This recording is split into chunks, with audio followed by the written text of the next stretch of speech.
So in my Windows computers Microsoft Word document, I am going to create a symbol, that is you can see Rightwards Arrow about Tilde Operator. So I am going to create this symbol in my computer. So for creating this symbol, you can simply go to your computer keyboard and remember the keyboard shortcut, that is Alt 10612.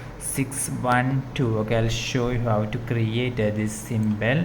Okay, for doing this you can simply go to your computer's keyboard, and if your number lock is off, you must press the number lock. Now we have enabled the number lock. Now you can see the Alt key on the left side or right side of the space bar. You must press any of the Alt key. I'm going to press this Alt key, and after that I'm going to type 10612. After typing 10612, I release my finger from this Alt key. Now you can see that we have created this symbol. For more videos you can subscribe. Thank you.